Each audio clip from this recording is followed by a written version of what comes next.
নমস্কার বন্ধুরা, আজ আমি নবম শ্রেণীর সাঁতরা পাবলিকেশন অর্থাৎ দাশগুপ্ত করপাহাড়ি লেখকের ইতিহাস বইয়ের সপ্তম অধ্যায়, যার নাম জাতিসংঘ ও সম্মিলিত জাতিপুঞ্জ।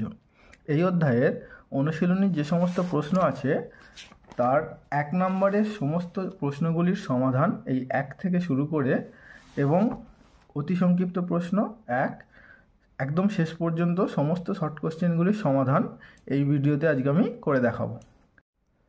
ভিডিওটি যদি ভালো লাগে তাহলে ভিডিওটি একটি লাইক করে বন্ধুদের সাথে শেয়ার করবে এবং সাবস্ক্রাইব করে পাশে থাকবে।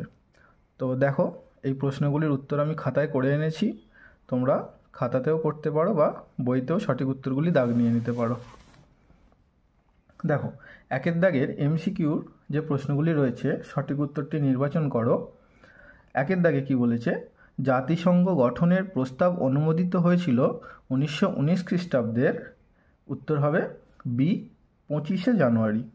2 জাতিসংঘের জন্মলগ্নের সদস্য সংখ্যা ছিল। উত্তর বি 42। 3 ওয়াশিংটন সম্মেলন অনুষ্ঠিত হয়েছিল 1942 খ্রিস্টাব্দে। 4 জাতিপুঞ্জের সদর দপ্তর কোন শহরে অবস্থিত? উত্তর হবে নিউ ইয়র্ক। 5 জাতিপুঞ্জের বর্তমান স্থায়ী সদস্য সংখ্যা? উত্তর এ 5টি।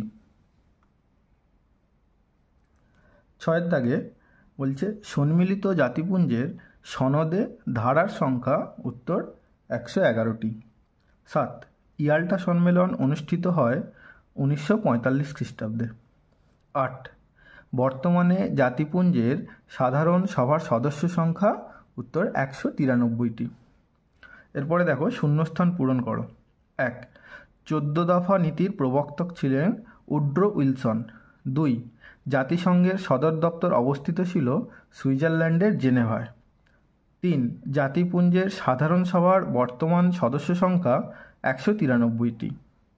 4 সম্মিলিত জাতিপুঞ্জের প্রথম মহাসচিব ছিলেন ট্রিগভি লি। 5 লিগ অফ নেশনস কথাটি প্রথম ব্যবহার করেন গোল্ডসওয়ার্দি লাওয়েস ডিকিনসন।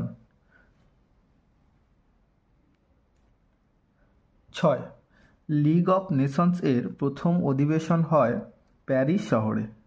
7 আটলান্টিক সনদ পেশ করা হয় 1941 খ্রিস্টাব্দে। 8 সম্মিলিত জাতিপুঞ্জের সনদে মোট 111টি ধারা আছে। 9 সম্মিলিত জাতিপুঞ্জের সদর দপ্তর রয়েছে নিউ ইয়র্ক শহরে। এরপর ঠিক ভুল নির্ণয় করো। 1 তেহরান ঘোষণা হয়েছিল 1943 খ্রিস্টাব্দে। এটি সত্য। 2 সম্মিলিত জাতিপুঞ্জের সনদে মোট 108টি ধারার একটি প্রস্তাবনা বর্তমান। এটি ভুল। 3 জাতিসংঘের সদর দপ্তর অবস্থিত ছিল আমেরিকার নিউ ইয়র্ক শহরে। এটি ভুল। সম্মিলিত জাতিপুঞ্জের স্থায়ী সদস্য সংখ্যা? 5। এটি সত্য। 5 দাগে বলেছে জাতিপুঞ্জের বর্তমান মহাসচিব হলেন KPS মেনন। এটি ভুল। 6 নিরস্ত্রীকরণ কমিশন ছিল জাতিসংঘের একটি সহযোগী সংস্থা। এটি সত্য। 7 আটলান্টিক সনদ পেশ করেন স্ট্যালিন ও রুজভেল্ট। এটি ভুল। 8 হু সম্মিলিত জাতিপুঞ্জের অধীনস্থ একটি গোয়েন্দা সংস্থা। এটি ভুল।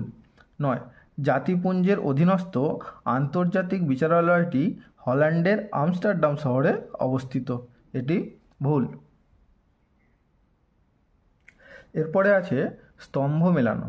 দেখো, ক স্তম্ভ খ স্তম্ভ আমি উত্তরগুলো পাশাপাশি করে দিয়েছি, যে যার উত্তর সে তার পাশাপাশি রয়েছে। দেখো, এরটা বলেছে আটলান্টিক সনদ। উত্তর হবে 1941 খ্রিস্টাব্দ। বি ওয়াশিংটন সম্মেলন। উত্তর 1942 খ্রিস্টাব্দ। সি মস্কো ঘোষণা।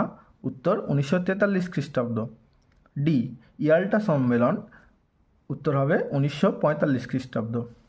এরপর স্তম্ভ, পরের স্তম্ভ ক খ। এ হচ্ছে জাতিপুঞ্জের সদর দপ্তর। উত্তর নিউ ইয়র্ক। বি আন্তর্জাতিক বিচারালয় নেদারল্যান্ডের হেগ। সি জাতিসংঘের সাধারণ সভা। উত্তর জেনেভা। ডি জাতিপুঞ্জের সনদ স্বাক্ষর, উত্তর হবে সান ফ্রান্সিসকো। এরপরে আছে বিবৃতিমূলক ব্যাখ্যা। একের বিবৃতিটি আছে, সম্মিলিত জাতিপুঞ্জ 5টি স্থায়ী সদস্য রাষ্ট্রের ভূমিকা ছিল। উত্তর হবে ব্যাখ্যা 1, এরা ভেটো ক্ষমতা প্রয়োগ করতে পারে। 2, বিবৃতি জাতিসংঘ শান্তি ও নিরাপত্তা প্রতিষ্ঠার ক্ষেত্রে বিশেষ সাফল্য লাভ করেনি। ব্যাখ্যা 2, মার্কিন সমর্থন থেকে জাতিসংঘ বঞ্চিত ছিল। এরপরে আছে অতি সংক্ষিপ্ত উত্তরভিত্তিক প্রশ্নাবলী। একের দাগে বলেছে, জাতিসংঘ কবে প্রতিষ্ঠিত হয়েছিল? উত্তর 1919 খ্রিস্টাব্দের 28শে এপ্রিল। 2, আটলান্টিক সনদ কবে স্বাক্ষরিত হয়? উত্তর হবে 1941 খ্রিস্টাব্দের জুন মাসে। সি, ইউনেস্কো কথাটির পুরো অর্থ কী? এর উত্তর হলো United Nations Educational, Scientific and Cultural Organization. 4, IMF কথাটির পুরো অর্থ কী? উত্তর হবে ইন্টারন্যাশনাল মনিটারি ফান্ড।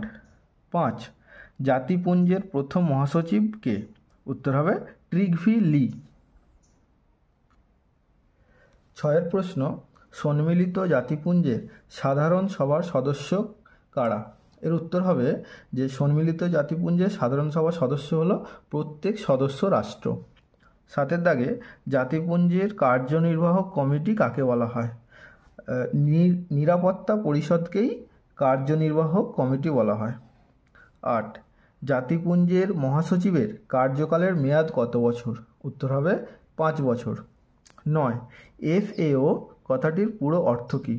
উত্তর হবে ফুড অ্যান্ড এগ্রিকালচারাল অর্গানাইজেশন। 10, হু কথাটির পুরো অর্থ কী? World health organisation. তাহলে এখান পর্যন্ত তোমাদের 7 অধ্যায়ের 1 নম্বরে যতগুলি শর্ট কোশ্চেন ছিল সমস্ত শর্ট কোশ্চেনগুলির সমাধান করে দিলাম একদম শেষ পর্যন্ত। ভিডিওটি ভালো লাগলে ভিডিওটি লাইক করে বন্ধুদের সাথে শেয়ার করবে, এবং যদি কোনো অন্য অধ্যায়ের প্রশ্ন, ছোট প্রশ্ন বা বড় প্রশ্ন তোমাদের প্রয়োজন হয় তাহলে তোমরা কমেন্ট বক্সে কমেন্ট করবে, আমি সেই প্রশ্নগুলির সমাধান তোমাদের ভিডিওর মাধ্যমে দিয়ে দেব। আমার চ্যানেলটি সাবস্ক্রাইব করে পাশে থাকা বেল আইকনটি ক্লিক করে রাখো, যাতে পরবর্তী ভিডিওগুলির নোটিফিকেশান তোমরা সবার আগে পেয়ে যাও। ধন্যবাদ।